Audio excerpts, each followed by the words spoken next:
to start this joint by working on the female part of the joint, which has two mitered sides that are adjacent to each other. I use a pencil to mark the angles just so I don't get confused and cut the wrong way.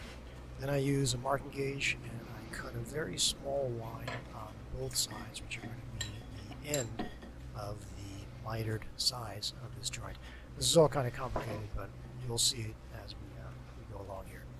Next, you want to set a marking gauge to the thickness of the mitered walls right here, and then mark these lines on the sides of the joint that you're going to cut. Next, we're going to mark out our cut lines for the miters. Put your marking knife in the scribe lines that we cut earlier, and then cut up at an angle towards the corner of the piece of wood. Make sure that you're on the right side of the corner and not the left like I just was, because that'll leave you with a little bit of gap in your miters. So now that you have that done, cut down on an angle to cut your miters, and make sure that you're cutting on the right side of the lines, or I should say the correct side of the lines here, so that these mating parts will fit up nicely and snug. You don't have any gaps. Then you want to make a knife wall, so that's easier to guide the saw, and cut these miters. I'll speed this up here so you don't have to sift through it, but you want to cut both sides so that your miters are all set and ready, and you can move on to the next step in the process.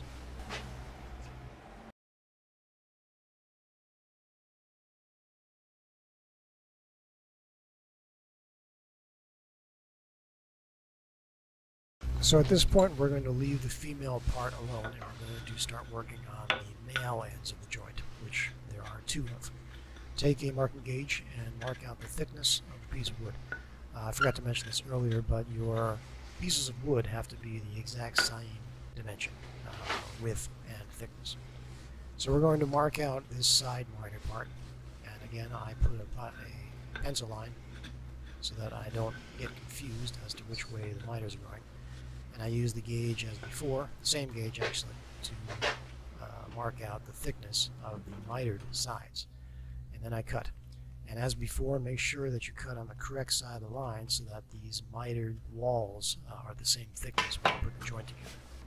With the male parts of the joint, we're going to be making a tenon, so you can cut straight down. You don't have to worry about that miter on the side. Just cut straight down to the scribe lines on both sides of the wood.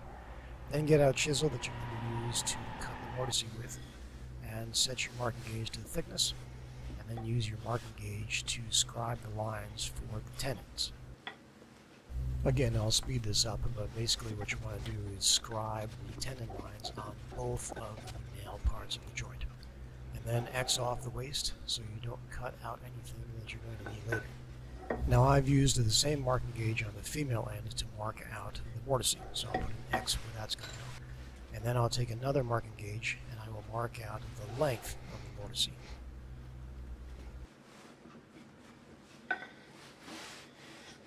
After that's done, I'm going to go back to the male ends and start to cut out my tenons. And again, as with earlier, make sure you're cutting on the correct side of your marking lines so that your tenons match up with your mortises. Cut the tenons the same way you would cut any other tenons. Follow down the lines on each side and then flip it straight and cut straight down the middle.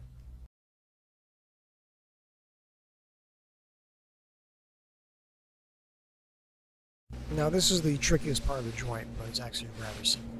We need to miter the tenons as well as the tips of the mitered sides. And you can see here the tips of the mitered side is mitered, and the tenon is mitered as well.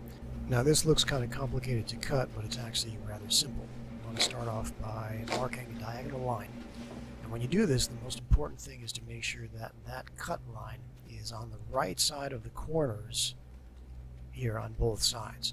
If you can see this, this gives you a little wiggle room if you need to adjust the mitered size of the joint after you cut it. Then I go around and I use a chisel to make a knife wall on three sides that I'm going to be cutting the waste away from. Then I put the piece of wood in a vise and I cut diagonally along the cut line. And this is really fantastic because it miters the tenon as well as the ends of the mitered sides of the joint. Real simple.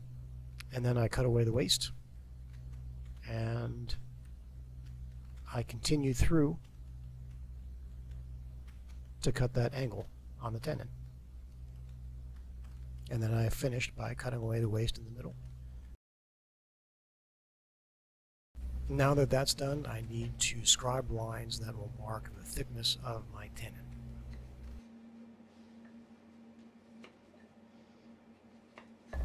I then cut the waste on both sides. This is a little tricky because when you're using the saw, you don't want to cut into that mitered wall on the side of the joint.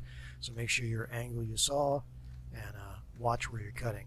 You're not going to be able to cut all the way through the waste, but you'll be able to cut enough that will enable you to use a chisel to pare out the waste on both sides of the tenon, just like this.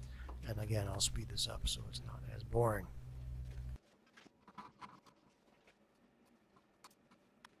This is the easiest way I have found to cut this joint.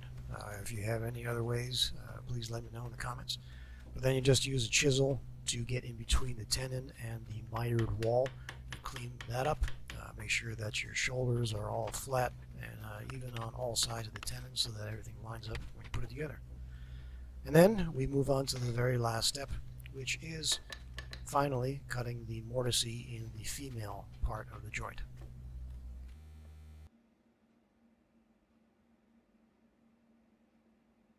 These mortises are so small that I tend to just use a chisel to chop them out. You can of course use a drill to get some of that waste out of there, but since you're cutting the mortise from two adjacent sides, it's pretty easy to get the waste out as soon as you cut one side and then start cutting the other.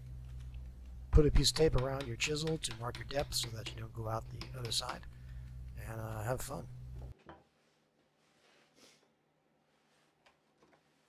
When you get done, your piece should look like this, with your mortises going halfway through. This will make your tenons line up. That's why you needed to miter them. And then here are your complete pieces. And you fit them together just like you would expect. I'm sorry that the video is out of focus here. My camera is very old and doesn't focus automatically. But you can see that the joint goes together as planned and that all mitered sections line up. So I hope you enjoyed the video. This is a great joint to use if you're going to build a cabinet or something like that, especially a display cabinet. I hope you got something out of it, and please subscribe if you haven't already, and I'll see you in the next one. Thanks very much.